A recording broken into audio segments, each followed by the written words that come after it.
اس میدان سے جو بھاگے اسے بھاگنے نہ دینا، اسے پیچھے اس کے مقابلہ کرنے کے لیے جانا اور اس کو وہاں مار دینا۔ کہا مولا کیوں؟ جمل میں آپ نے کہا جو بھاگتا ہے بھاگ جائے، لیکن یہاں پہ آپ فرما رہے ہیں کہ جو بھاگتا ہے اسے بھاگنے بھی نہ دو۔ کہا جمل میں لوگ ماں کا نام سن کے دھوکہ کھا کے آ گئے تھے، پتہ نہیں لوگ ہیں یا نہیں، سوچ رہے تھے شاید ماں صحیح ہو اس لیے دھوکہ کھا کے آئے تھے، انہیں نہیں پتا علی حق ہے، پتہ نہیں مجمع ہے یا نہیں۔ کہ اس لیے میں نے وہاں پہ کہا تھا جو بھاگے بھاگنے دو، دھوکہ کھا کے آئے، وہاں مسلمان تھے دھوکہ کھا کے آگے تھے، یہاں یہ منافق ہے، کافر ہے، اسلام کا لبادہ ہو رکھا، کہ کوئی بھاگے اسے بھاگنے نہ دینا۔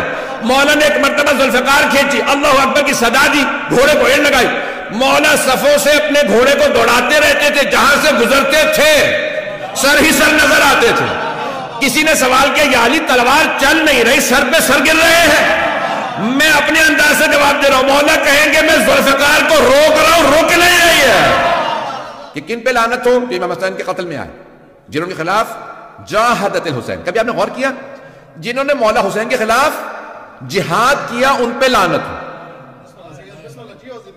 کون فرما رہے ہیں؟ چھٹے امام علیہ السلام، والذین جاہدت الحسین، جنہوں نے امام حسین کے خلاف جہاد کیا۔ کون؟ یعنی وہ یہ کہہ رہے تھے کہ جو ہم امام حسین کے خلاف لڑ رہے ہیں یہ جہاد ہے، جہاد عبادت ہے، نہیں ہے مجمع میرے ساتھ؟ جہاد عبادت ہے یا نہیں ہے؟ فروع دین میں چھٹے نمبر پہ جہاد ہے، پہلے ہے نماز، روزہ، حج، زکوٰۃ، خمس، جہاد۔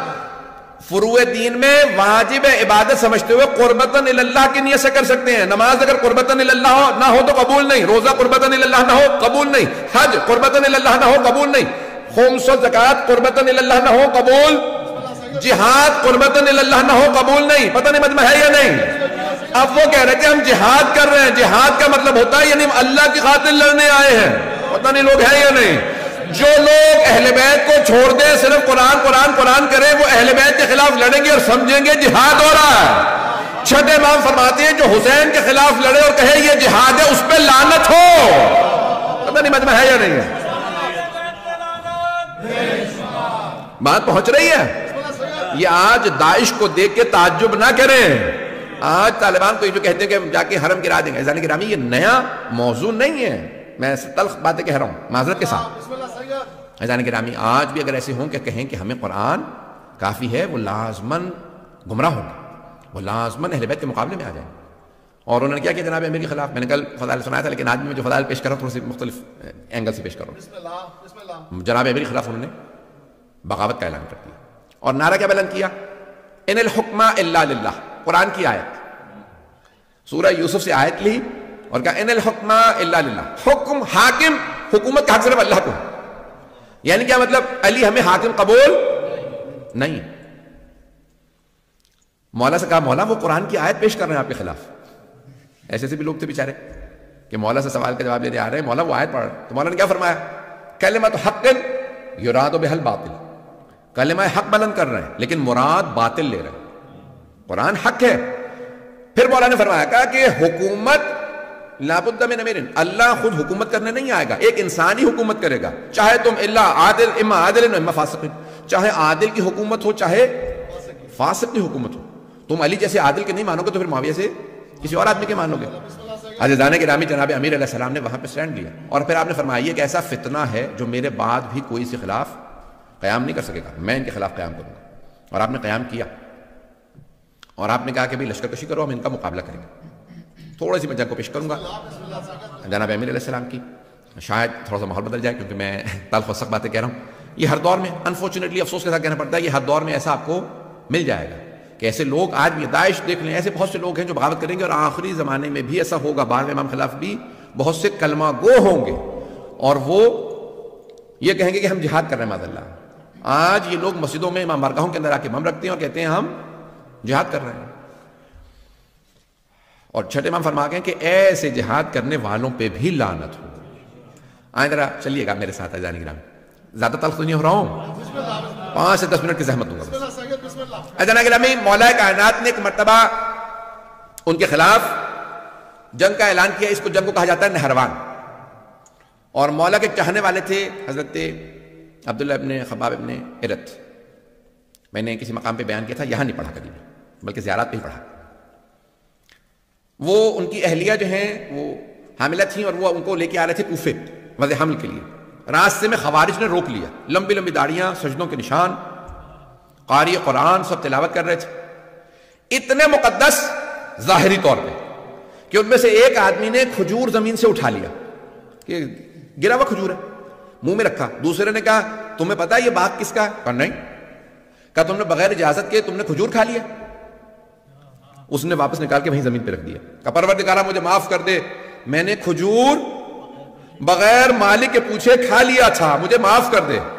اس کا مطلب ہے کبھی بھی لوگوں کے لمبے سجدوں سے، لمبی داڑیوں سے، ظاہری تقدس سے دھوکہ نہ کھانا.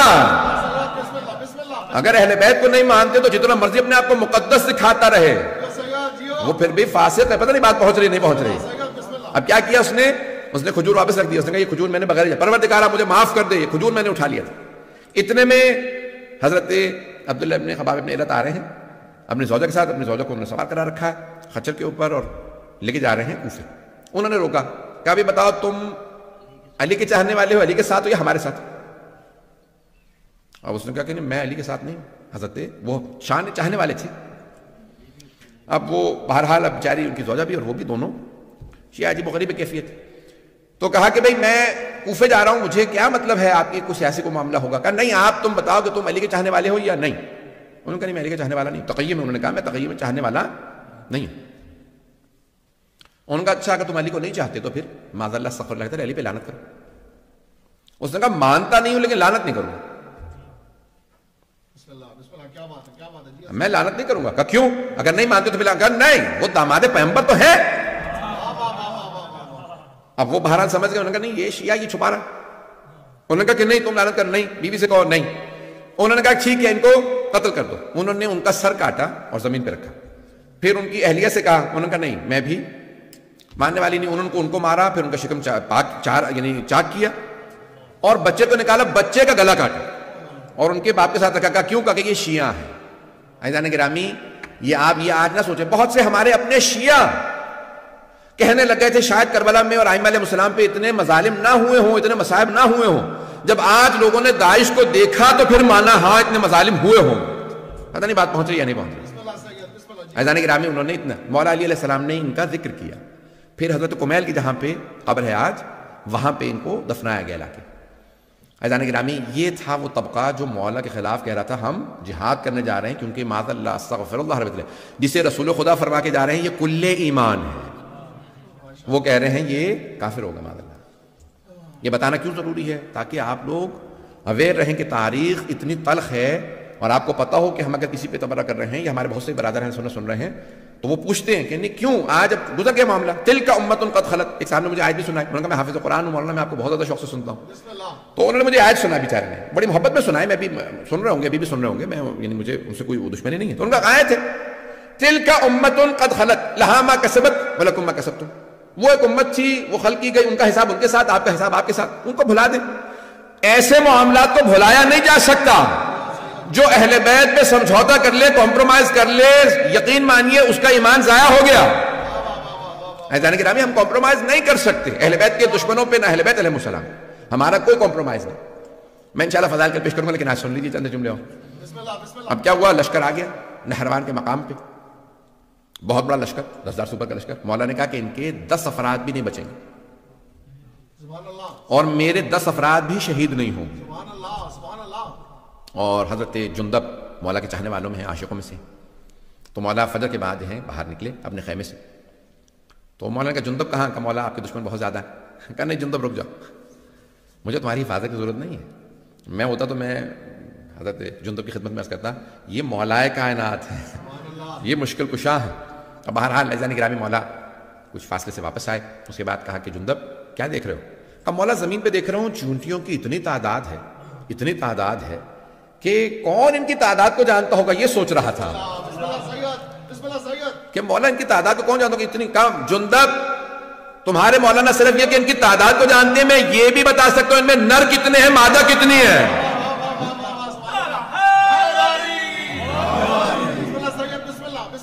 معذرت کے ساتھ کئی مرتبہ چیزیں ہو جاتی ہیں تو انسان کا موڈ ویسا بنتا ہے، اس حساب سے انسان پیش کرتا ہے مطالب کو. تو آج میں نے تلخ انداز سے پیش کیا، انشاءاللہ کل میں فضائل کے انداز سے پیش کر دوں گا. عزیزان گرامی، مولا کائنات کی پھر ایک مرتبہ جنگ شروع ہوئی اور مولا نے بتایا کہ کتنے لوگ آ رہے ہیں، اور جناب جندب کو کہا کہ جندب یہ جو پہاڑ دیکھ رہے ہو سامنے، اس کے پیچھے ایک لشکر آ رہا ہے، وہ بھی آئیں گے، حملہ کریں گے. وہی خوارج ہیں، وہی نہروان کے اس مقام پہ آئیں گے، مجھ سے بھی مقابلہ کریں گے، اور ان میں سے 7 افراد فرار کریں گے، 3 افراد کے ساتھ بھاگ جائیں گے. انہی میں سے فرار کرنے والوں میں سے ایک کا نام تھا عبد الرحمن ابن ملجم، جس کو یعنی ہمارے ہاں کہا جاتا ہے کہ جس قدر یعنی سب سے شقی القلب کہا ہے رسول خدا نے اس آدمی کے لیے کہ کربلا میں بھی آنے والوں سے زیادہ پتھر دل انسان یہ ہے، شمر سے زیادہ ملعون ابن ملجم. اور کہا جاتا ہے کہ اس کا نام لے کر کے جتنی ہو سکے لعنت کرنا اس کا بے انتہا ثواب. تو عبد الرحمن ابن ملجم، میں اس کی بھی تھوڑا سا تاریخ پڑھنا چاہ رہا تھا لیکن اب شاید آج پیش نہ کروں. مجھے اندازہ ہے کہ بہت سی باتیں میں نے کل کہیں اور میں کہوں گا آئندہ بھی 3 مجالس کے اندر. عزیزان گرامی، مولا نے پھر جنگ کی، اور مولا جو ہیں وہ عام طور سے زمین پہ کھڑے ہو کے جنگ کرتے تھے. جو آئے مقابلہ کرے، جو مارا جائے، جو بھاگ جائے. واحد جنگ ہے جہاں پہ مولا نے فرمایا، کہا اس میدان سے کسی کو بھاگنے نہ دینا. یہ صفین کے لیے اور نہروان کے لیے لوگوں نے کہا کہ مولا نے صرف ان کے لیے کہا اس میدان سے جو بھاگے اسے بھاگنے نہ دینا، اس سے پیچھے اس کے مقابلہ کرنے کے لیے جانا اور اس کو وہاں مار دینا. کہا مولا کیوں؟ جمل میں آپ نے کہا جو بھاگتا ہے بھاگ جائے، لیکن یہاں پہ آپ فرما رہے ہیں کہ جو بھاگتا ہے اسے بھاگنے بھی نہ دو. کہا جمل میں لوگ ماں کا نام سن کے دھوکہ کھا کے آ گئے تھے، پتہ نہیں لوگ ہیں یا نہیں، سوچ رہے تھے شاید ماں صحیح ہو اس لیے دھوکہ کھا کے آئے تھے، انہیں نہیں پتا علی حق ہے، پتہ نہیں مجمع ہے یا نہیں. کہ اس لیے میں نے وہاں پہ کہا تھا جو بھاگے بھاگنے دو، دھوکہ کھا کے آئے. وہاں مسلمان تھے، دھوکہ کھا کے آ گئے تھے. یہاں یہ منافق ہے، کافر ہے، اسلام کا لبادہ ہو رکھا کہ کوئی بھاگے اسے بھاگنے نہ دینا. مولا نے ایک مرتبہ ذوالفقار کھینچی، اللہ اکبر کی صدا دی، گھوڑے کو ایڑ لگائی. مولا صفوں سے اپنے گھوڑے کو دوڑاتے رہتے تھے، جہاں سے گزرتے تھے سر ہی سر نظر آتے تھے. کسی نے سوال کیا یا علی تلوار چل نہیں رہی، سر پہ سر گر رہے ہیں. میں اپنے انداز سے جواب دے رہا ہوں، مولا کہیں گے میں ذوالفقار کو روک رہا ہوں، روک نہیں رہی ہے.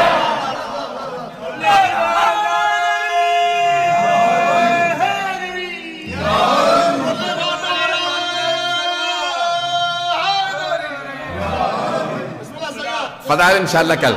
عزیزان گرامی، آج مطالب جو پیش کرنا تھا میں نے کر دی، بس ایک سن لیجئے. مولا نے وہاں پہ مقابلہ کیا اور بھاگنے میں صرف چند افراد ہی کامیاب ہوئے، باقی سب کو مار دیا. مولا نے کہا کیوں؟ یہ ایسا فتنہ ہے، یہ جہاں جائیں گے کفر پھیلائیں گے.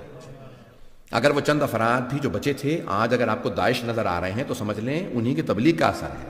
بات پہنچ گئی ہے عزیزان گرامی، بکلیئر ہوئی ہے کہ جو بھی اہل بیت کے خلاف خروج کرتا ہے چاہے کسی دور میں کرے، وہ کہتا ہے میں جا کے جنت البقیع ڈھاؤں گا، میں سامرہ پہ حملہ کروں گا، یہ جو بھی ہے اس کا مطلب ہے یہ خارجی ہے، یہ خروج کر رہا ہے امام کے خلاف. اور خوارج ہمارے تمام علماء نے کہا کہ وہ نجس ہیں، عین نجس، اخبث و انجس ہیں، نجس جانوروں سے بھی زیادہ. اس سے زیادہ کھل کے تو نہیں پڑھ سکتا ممبر سے.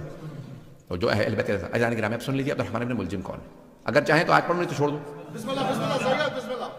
ہے ٹائم تھوڑا پڑھ دوں آج یا کل مکمل کروں. عبد الرحمن ابن ملجم ملعون کا سن لیجیے پھر. آج مولا کا ایک گورنر تھا یمن کا، مولا کو بہت پسند تھا، اسے معزول نہیں کیا، بہت سے لوگوں کو سب کو معزول کر دیا اور اسے کہا کہ تم اپنے جیسے 10 افراد کو بھیجو جن کی میں تربیت کروں، جو پھر یمن کو چلائیں گے. سنیں گے نا؟ اس نے 10 افراد بھیج دیے. اس نے 100 افراد کا انتخاب کیا، 100 افراد میں سے پھر 40 کو چنا. ان میں سے جو سب سے اچھے 10 افراد تھے انہیں کوفے بھیجا، کہا تم جاؤ جا کے علی بن ابی طالب سے تربیت لے کے. مولا مسند بچھا کے بیٹھے، 10 افراد آئے. مولا نے پہلے کا پوچھا نام بتاؤ، بلدیت، سب کا تعارف ہو رہا ہے، سب کو بتا رہے ہیں کون کون ہیں یہ لوگ. دوسرا، تیسرا، چوتھا، چھٹے آدمی سے پوچھا بھائی تمہارا نام کیا؟ اس نے کہا عبد الرحمن. عربی میں اس نے جواب دیا انا عبد الرحمن، میں عبد الرحمن. مولا نے اس کو دیکھا اور کہا انا للہ و انا الیہ راجعون. اس نے فوراً پلٹ کے پوچھا آپ نے کلمہ استرجاع کیوں پڑھا؟ مولا نے کہا تیرے باپ کا نام کیا؟ اس نے کہا انا ابن ملجم، میں ملجم کا بیٹا. تو مولا نے کہا انا للہ و انا الیہ راجعون، کلمہ استرجاع دوبارہ پڑھا. اس نے کہا کیا بات ہے، کہ میں مرنے والا ہوں؟ مولا نے کہا مرادی انت، تو مرادی ہے؟ عبد الرحمن ابن ملجم ہے، مرادی قبیلے سے تھا، مراد. اس نے کہا کہ ہاں. مولا نے پھر کہا انا للہ و انا الیہ راجعون. کہ کیا بات ہے آپ بار بار کلمہ استرجاع کیوں پڑھ رہے ہیں؟ یا میں مرنے والا ہوں؟ مولا نے کہا نہیں، تو میرا قاتل ہے. اس نے کہا قاتل نہیں ہوں میں تو آپ کا چاہنے والا ہوں. مولا نے کہا نہیں، تو میرا قاتل ہے. میں تجھے ابھی سے وارننگ دے رہا ہوں، تجھے تحدید کر رہا ہوں، تو جہنم میں جائے گا اپنے اس گناہ کی وجہ سے، اور وہ لعنت ہوگی تو جہنم کے اس گڑھے کے اندر جائے گا کہ جہاں کوئی نہیں ہوگا. اس نے کہا نہیں کیسے ہو سکتا میں آپ کو مار دوں. مولا نے کہا میں تجھے بتا رہا ہوں ابھی، تو قاتل ہے میرا. ایک مرتبہ اس نے کہا کہ بھئی کیسے ہو سکتا ہے، آپ مجھے مار دیں ابھی مار دیجئے. مولا نے کہا کس جرم ہے جو تو نے ابھی کیا نہیں؟ اسلام میں جرم سے پہلے سزا نہیں ہے، جرم کے بعد سزا ملتی ہے. تو نے بھی جرم نہیں کیا لیکن میں تجھے ابھی سے وارننگ دے رہا ہوں. اب اسے اندازہ نہیں، آہستہ آہستہ وہ ایک فاحشہ کا جو ہے وہ عاشق ہو گیا. اب ممبر کے قابل نہیں کہ میں بیان کر سکوں. اس کا نام قطام تھا. ہمارے ہاں بھی کہا جاتا ہے نا، گالی دینی ہوتی ہے تو قطامہ کہتے ہیں، یہ اس کا نام تھا. اس نے بھی شرط رکھی اور وہ بھی مولا کی دشمنوں میں سے تھی اور ملعونہ تھی، اور بہرحال کہ بھی میں شادی کروں گی لیکن مجھے ایک کنیز چاہیے، 5000 دینار چاہیے اور علی بن ابی طالب کا سر چاہیے. الوقائع والحوادث میں اس روایت کو لکھا. کچھ لوگوں نے کہا ہے معاویہ سے بھی لنکس تھے. اور بہرحال اہل بیت کے قتل کے اندر آپ کو پتہ بنو امیہ کا ہمیشہ کردار رہا ہے. بنو امیہ نے بڑا منفی کردار ادا کیا. اہل بیت کے خلاف جو سب سے بدترین جو دشمن اہل بیت کے گزرے ہیں اور اب تک ہیں وہ بنو امیہ. وقت تمام ہو گیا، میں تفصیل میں نہیں جا سکتا. اور پھر اس نے کہا کہ نہیں میں ایسا نہیں کر سکتا، اور پھر آہستہ آہستہ کہا کہ ٹھیک ہے میں ایسا کروں گا. اور کیا کیا اس نے؟ یہ گیا خانہ کعبہ میں، خلاف خانہ کعبہ پکڑ کے اس نے قسم کھائی کہ میں علی کا قتل کروں گا. آج آپ دیکھتے ہیں بہت سے کہ یہ اپنے آپ کو کہتے ہیں خادم الحرمین شریفین. پتہ نہیں لوگ ہیں یا نہیں. بہت سے لوگ دھوکہ کھا جاتے ہیں وہ حرم کے خادم ہیں اور آپ ان کو برا کہہ رہے ہیں. بھئی ہم آپ کو تاریخ میں ایسے بہت سے کردار پیش کر سکتے ہیں جو خانہ کعبہ کا غلاف پکڑ کے قسم کھاتے ہیں کہ میں رسول خدا کے بھائی علی بن ابی طالب قتل کروں گا. یہ میں کیوں پیش کر رہا ہوں؟ یہ قابل توجہ باتیں آج، یہ قابل غور ہیں. یہ آج دھوکہ نہ کھائیں لوگوں کے بڑے بڑے ٹائٹلوں سے. اتنے بڑے بڑے انہوں نے اپنے آپ کو ٹائٹل دے رکھے. میں حرمین کا، مکہ مدینہ کا خادم ہوں. جنت البقیع ڈھا دیں تب بھی لوگ ان کو لعنت نہیں کرتے. رسول خدا کی بیٹی کا حرم گرا دیں لوگ کہتے ہیں کہ لعنت نہیں کر سکتے. آپ سوچ سکتے کوئی آدمی 4 معصوم اماموں کی قبریں ڈھا دی. ازواج رسول کے ماننے والے کہاں ہیں آج جو کہتے ہیں امہات المومنین کو مانتے ہیں؟ 9 امہات المومنین کی قبریں ڈھا دی. کوئی بولنے کے لیے تیار نہیں، کہتے نہیں لعنت نہیں کریں. حرمین کے خادم ہیں، مکہ مدینہ کے خادم ہیں. یہ آل سعود کا کردار ہے آپ کے سامنے. میں بہت معذرت، بہت تلخ میں نے پیش کیا، مکمل کر ختم تمام. عزیزان گرامی، اس نے کیا کہا؟ اس نے کہا میں کیا کروں گا؟ حرم میں خانہ کعبہ کا پردہ غلاف پکڑ کے قسم کھائی میں علی کا قتل کروں. کب؟ شب قدر میں. کہاں پہ؟ مسجد کے اندر، مقدس جگہ پہ، مقدس رات میں مقدس ترین ہستی کا قتل کرنے آ رہا ہے. کیا سمجھ کے؟ عبادت سمجھ کے. کیا اس زمانے میں ایسے لوگوں پہ لعنت تھی تو آج ایسے لوگوں پہ لعنت نہیں؟ پتہ نہیں میں نے پیش کیا یا نہیں پیش کیا. یہ آج امام بارگاہوں میں مساجد میں وہ کہتے ہیں میں عبادت کر رہا ہوں، میں شیعوں کو مارنے جا رہا ہوں، میں سامرہ کا حرم گرا رہا ہوں، میں عبادت کر رہا ہوں. عزیزان گرامی، اسی لیے ہم کہتے ہیں کھولو آنکھیں، دماغ کھولو، کان کھولو. ایسے اگر لوگوں کو تم تاریخ میں، آج ایسے لوگ ہیں. اور پاکستان میں کب کہا؟ جب خود کے حملے شروع ہوئے پاکستان میں، کہا نہیں یہ ملعون ہے. عزیزان گرامی، اگر پاکستان میں حملہ ہو تو ملعون ہے، دوسرے ملکوں کے اندر حملہ ہو تو ملعون نہیں ہے، عراق میں حملہ ہو تو ملعون نہیں ہے، شام میں جناب زینب کے حرم پہ حملہ کرے تو ملعون نہیں ہے ایسے لوگ. اور اگر تاریخ میں علی پہ حملہ کرے تو ایسے آدمی ملعون نہیں ہے. میں یہ سخت میں نے سخت ترین جملے کہے، میں بہت معذرت، لیکن میں کہنے پہ مجبور ہوں، آج یہ پڑھنے پہ مجبور ہوں. ایسے حالات ہیں، اگر میں نہیں کھولوں گا تو کوئی اور نہیں بولے گا. عزیزان گرامی، یہ تاریخ کے وہ کردار ہیں کہ جن پہ تاریخ میں بھی لعنت تھی، آج بھی لعنت ہے. اللہ ان لوگوں پہ لعنت بھیجتا ہے، اس کا رسول ان پہ لعنت بھیجتا ہے، ملائکہ لعنت بھیجتے ہیں. قیامت تک کے لیے ایسے لوگوں پہ لعنت ہے. اور جو ان پہ لعنت نہیں بھیجتے